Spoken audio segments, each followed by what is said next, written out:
ئێوارەیەکە و خانمان و پیاوانی هەڵەبجە بە دیار پەیوە شێعریەکانی خانمانی هەولێرەوە دانیشتوون. ئەوان دەڵێن پرسێکی گرنگ لە نێوانیاندا هەیە کە ژنبوونیانە، پێکەوە ئازار و ڕخنەکانیان هاوبەشی دەکەن. ڕوان بە شعری ژن و شعری پیاو نییە، ئەدەبی جیاکاری ئەوە جیاکاریەکە لە ئەدەب هەیە، ئەو بڕوان بۆ جیاکارێ نیە لە ئەدەب. مە هەمومان مرۆڤین، هەمومان لەوانەیە پرسێکی نەتەوەی، پرسێکی مرۆڤایەتی، پرسێکی نیشتیمانی، پرسێکی تەنانەت سیاسیش بێتن دەمان ورژێنی. لەسەر کۆسپەی دەرگا پەنجە بە زەنگەوە دڵ تنگ تنگ هەزارە دەکەم لەو دەما لەسەر جۆلانەی چاوەڕوانی. خانمانی هەولێر لەسەر بانگێشتی خانمانی هەڵەبجە هاتبوون وە خۆیان دەڵێن دەمانەوێت ئەو پەیوەندیە ژنان و کۆمەڵایەتی کە هەمان بووە زیندوی بکەینەوە. دیارە پەیوەندیەکی بەهێز لە نێوان شاری هەولێر و هەڵەبجەی خۆشەویستە هەیە.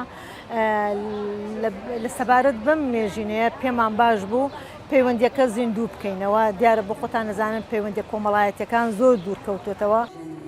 ژن حەزەکانی کۆ دەکاتەوە و لەسەر عەربانی کابووی بەدەستەیەک فەخوری دەیگۆڕێت. خانمانی هەولێر دەڵێن کاتی ئەوە هاتووە ژنان بەگشتی لە کوردستاندا یەکدەنگ بن و پشتیوانی لە گرفتە هاوبەشەکانمان بکەین.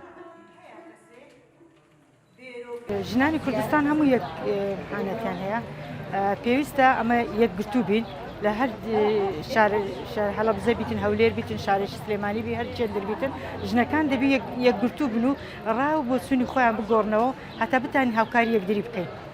ژن وەک ڕەگەزی مێینە لە تەواوی کوردستان لەبەرەوەی ئێمە هەمومان زادە یەک کولتورین کە کولتوری کوردەواریە، معاناتی هاوبەشمان هەیە، بەڵام لێرە و لەوێ جیاوازیەکانیش ئەبینرێن، ئەویش بەپێی ئەو شوێنە جوگرافیە و هەڵکەوتەی جوگرافی پێکاتی کۆمەڵایەتی شوێنەکە. ئێستا هەڵەبجە جیاوازتر لە ناوچەکانی تری کوردستانە لە ڕووی ئەو معاناتەی کە ژن هەیەی معانات کەمترە، بەڵام بە کۆی گشتی ئێمە ئەگەر باسی بکەین کۆمەڵی معاناتی هاوبەشمان هەیە و کۆمەڵێک گرفتی هاوبەشمان هەیە وەکو ژنان. ئەم پێکەوە بوونەی خانمانی هەولێر و هەڵەبجە بڕیارە بەردەوامی هەبێت.